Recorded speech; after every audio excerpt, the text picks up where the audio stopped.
On va évoquer maintenant voilà, le pilotage de ces politiques, comment les piloter évidemment et comment avoir d'autant plus de résilience climatique dans les territoires, grâce à quoi, devinez, la data, évidemment, elle est partout, cette data, c'est un peu le fil rouge aussi de cette journée, comment l'exploiter au mieux. Il va nous en parler mieux que moi, c'est David Jongles, Business Development Director, Esri France, qu'on peut applaudir s'il vous plaît.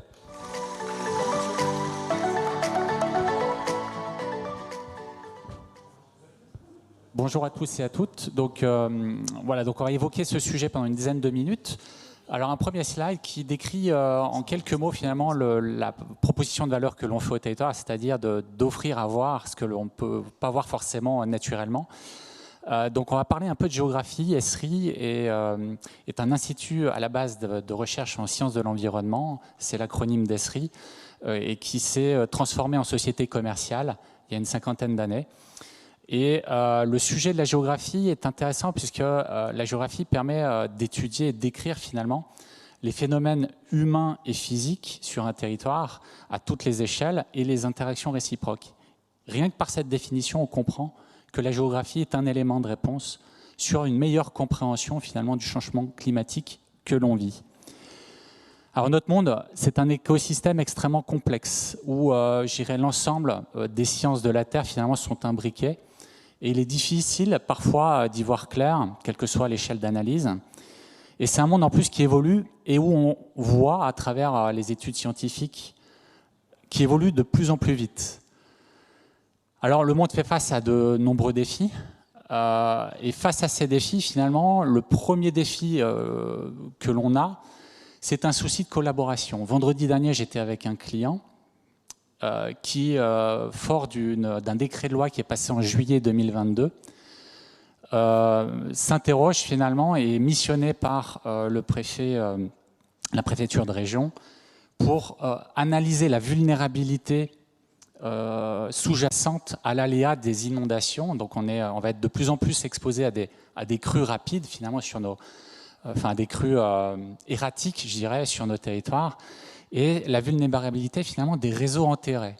Effectivement, en France, on a des plans de prévention de risques qui sont extrêmement bien faits, avec des cartes très précises depuis un certain nombre d'années, partout sur le territoire. Par contre, on ne s'est pas forcément posé la question, une fois que l'aléa inondation était là, finalement, quel était le risque induit sur l'énergie, l'accès à l'énergie, la pollution, par exemple, de l'eau potable, et ainsi de suite.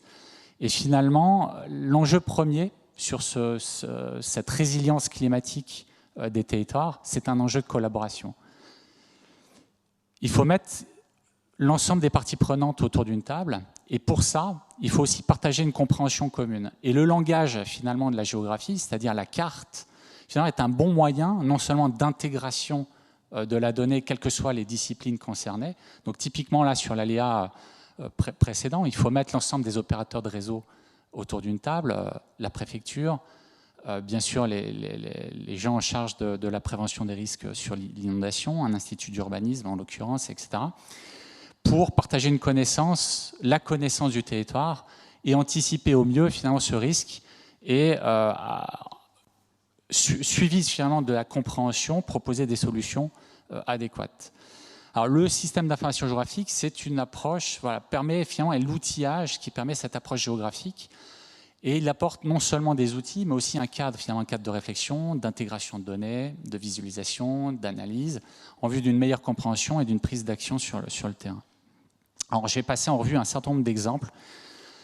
Le premier exemple, ici, il est fondamental pour moi. C'est à l'échelle de la planète, mais c'est vrai aux échelles de l'Europe, avec notamment la directive Inspire de 2007, et puis au niveau de la France.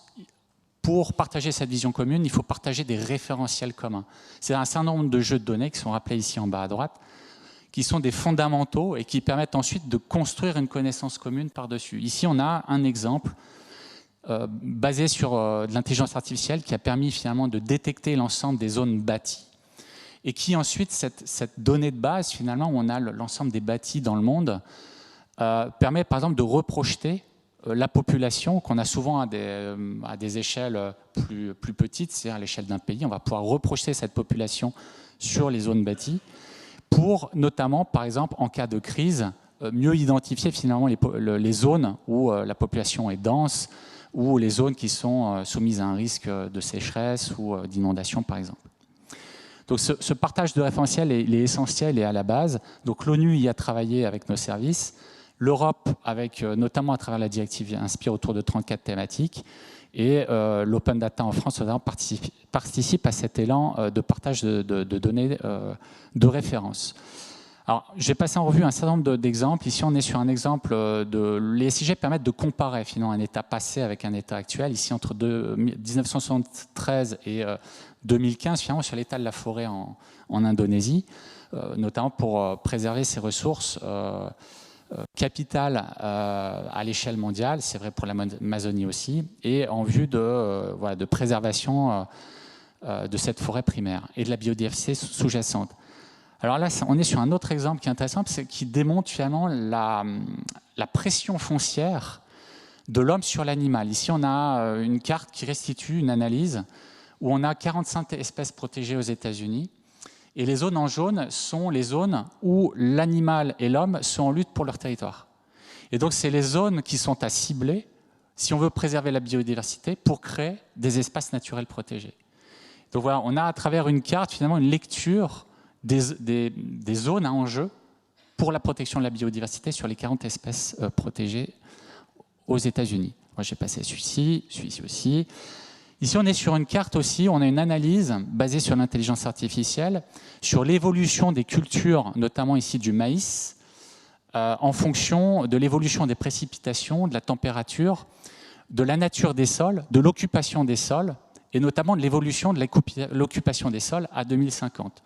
Et ici, on est sur la restitution à 2050, où on voit en rouge les zones où la production agricole en maïs devrait baisser, à la fois en rendement et en production brute, et en vert, les zones où il serait bon, où il faut développer finalement la culture du maïs. Et on voit finalement qu'en latitude, on a à peu près un déplacement de 500 km au nord pour la culture du maïs. Et donc, ce type de carte est extrêmement importante pour anticiper. Pourquoi il faut anticiper? Parce qu'en fait, il va y avoir un impact, bien sûr, auprès des agriculteurs qui vont changer potentiellement de culture, d'outillage agricole, etc. Mais aussi en termes de paysage et d'accompagnement finalement de la transformation des territoires en vue, si on veut toujours cultiver du maïs, en vue d'adapter ces territoires à la culture du maïs. On est sur un autre exemple ici, on va en Suisse, à Genève, qui vient de publier très récemment une nouvelle version de son cadastre solaire. Alors beaucoup de collectivités ont déjà produit un cadastre solaire. Et ce cadastre solaire peut être associé aussi en vue du pilotage finalement du déploiement d'infrastructures de type panneaux photovoltaïques sur l'habitat, d'outils finalement d'identification à partir d'imagerie satellite, donc de deep learning, pour aller extraire finalement la surface créée surface allouée à ce type d'équipement. Alors on est ici, on revient à Paris avec un observatoire qui s'appelle ENERSIG, qui a été créé par la ville de Paris, la PUR et l'Agence parisienne du climat, qui vise à accompagner, à aider finalement la collectivité sur l'habitat collectif, à avoir cette transition de mode de chauffage pour décarboner et par rapport à son plan 2030. Donc c'est un outil qui permet réellement de piloter l'action publique en vue d'atteindre ces objectifs de 2030.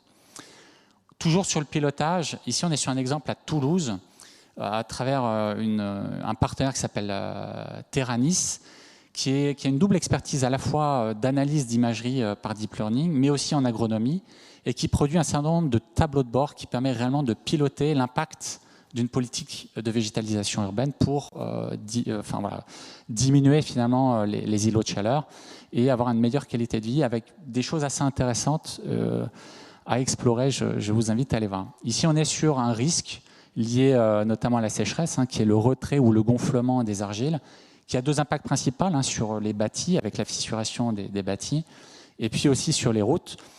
Et au-delà de la compréhension du problème, on peut effectivement agir en ayant un peu de deep learning sur des caméras embarquées pour aller détecter automatiquement, massifier et avoir des plans finalement de rénovation des routes plus ciblés. Voilà ce que j'avais à vous dire. J'espère que vous avez vu ce que les autres ne voyaient pas. Et voilà, j'espère que vous aurez demain une réflexion davantage géographique qu'hier pour vous accompagner dans cette résilience climatique. Merci beaucoup.